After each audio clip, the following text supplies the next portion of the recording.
our channel Needles and Threads. இன்னைக்கு நம்ம சேனல்ல நம்ம பார்க்க போற வீடியோ பேசிக் sewing kits. அதாவது புதுசா டெய்லரிங் கத்துக்கணும்னு நினைக்கிறவங்க பேசிக்கான sewing kits என்னென்ன அப்படின்றத கண்டிப்பா தெரிஞ்சுக்கணும். சோ வாங்க பார்க்கலாம்.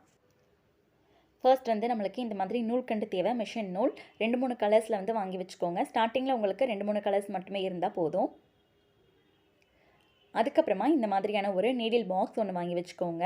இதில் வந்து எல்லா சைஸஸ்லையுமே நீடில்ஸ் வந்து நம்மளுக்கு கிடைக்கும். இது பக்கத்தில் இருக்க டெய்லரிங் ஷாப் எல்லா கடையிலையுமே கிடைக்கும். ஸோ கண்டிப்பாக இது ஒன்று வாங்கி வச்சுக்கோங்க. அதுக்கப்புறமா ஒரு மெயினான பொருள் இதுதான், சிசர் கண்டிப்பாக தேவை. ஸோ ஒரு நல்ல சிசராக வாங்கி வச்சுக்கோங்க. ஸ்டார்டிங்கில் வந்து டெய்லரிங் கற்றுக்கும் போது நம்மளுக்கு வந்து ஒரு 100 ரூபாயில் சிசர் கிடைக்குது. ஸோ அந்த மாதிரி ஒரு சிசர் வாங்கினாலே போதுமானது.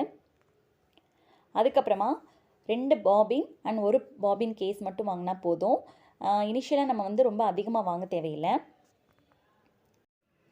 ஸோ நெக்ஸ்ட் இன்ச் டேப் ஒன்று கண்டிப்பாக வாங்கிக்கணும்.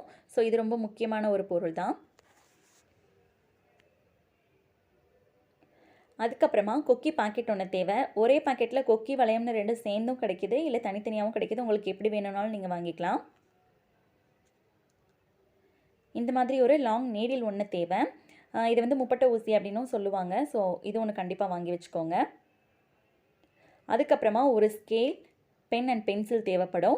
ஸோ 3மே கண்டிப்பாக வாங்கி வச்சுக்கோங்க. உங்களுக்கு கிளாத்தில் வந்து மார்க் பண்ணுறதுக்கும் நோட்டில் வந்து நோட்ஸ் ஏதாவது எடுத்து வைக்கணும் அப்படின்னா கூட இதெல்லாம் தேவைப்படும். ஸோ கண்டிப்பாக வந்து பென் அண்ட் பென்சில் முக்கியமாக வாங்கி வச்சுக்கோங்க. இது வந்து கர்வ் ஸ்கேல். ஸோ இது வந்து நம்மளுக்கு ஃபஸ்ட்டு ஸ்டார்டிங்கில் வந்து அந்த கர்வ் லைன்லாம் நம்மளுக்கு கரெக்டாக வராது, வளைவெல்லாம். ஸோ அதுக்காக இதை வச்சு ப்ராக்டிஸ் பண்ணிக்கலாம். தேவைன்னா வாங்கிக்கலாம், இல்லை நீங்கள் அப்படியே டைரெக்டாக நல்லா போடுவீங்க அப்படின்னா இது வாங்க கூட தேவையில்லை.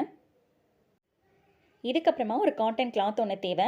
ஸோ நான் வந்து வீட்டில் இருக்கக்கூடிய ஒரு ரேஷன் கிளாத் தான் எடுத்து வச்சுருக்கேன். ஸோ ஸ்டார்டிங்கில் நம்ம பழகிறப்ப மேக்ஸிமம் இந்த மாதிரி ரேஷன் சாரீ வந்து யூஸ் பண்ணிக்கலாம். இது வந்து டிசி மார்க்கர்னு சொல்லுவாங்க. நம்ம வந்து கிளாத் மார்க் பண்ணுறதுக்கு ரொம்பவே யூஸ்ஃபுல்லாக இருக்கும். பாக்ஸாகவும் கிடைக்கிது, சிங்கிள் பீஸாகவும் கிடைக்கிது. நீங்கள் எப்படி வேணுனாலும் வாங்கிக்கலாம். இது வந்து நம்மளுக்கு நாடெல்லாம் கோர்க்கிறதுக்கு ரொம்பவே ஈஸியாக இருக்கும். ஸோ ரொம்பவே யூஸ்ஃபுல்லாக இருக்கும். வேணும்னா ஒன்று வாங்கி வச்சுக்கோங்க. ரொம்பவே கம்மியான விலை தான். ஸோ கண்டிப்பாக இது ஒன்று வாங்கி வச்சுக்கோங்க. ஸோ அவ்வளோதான் பேசிக்கான sewing kits. நான் இது வரைக்கும் உங்களுக்கு ஒரு 15 பொருள் வந்து காட்டியிருக்கேன். இது எல்லாமே ரொம்ப முக்கியமானது தான். கண்டிப்பாக இது எல்லாத்தையுமே வாங்கி வச்சுக்கோங்க. இனிஷியலாக நம்ம ஸ்டார்டிங்கில் டெய்லரிங் கற்றுக்கணும் அப்படின்னு நினைக்கிறப்ப ரொம்ப அதிகமான பொருள் வந்து வாங்கி காசு ஒன்றும் அதிகமாக செலவு பண்ண தேவையில்லை. கம்மியான அமௌண்ட்லேயே நம்ம கொஞ்சம் கொஞ்சமாக எல்லாத்தையுமே வாங்கி வச்சுக்கலாம். அப்புறமா தேவைப்படும் போது நம்ம மறுபடியும் தேவையான பொருட்களை வந்து வாங்கிக்கலாம். ஸோ இன்றைக்கி கிளாஸ் அவ்வளோதான். தேங்க்ஸ் ஃபார் வாட்சிங்.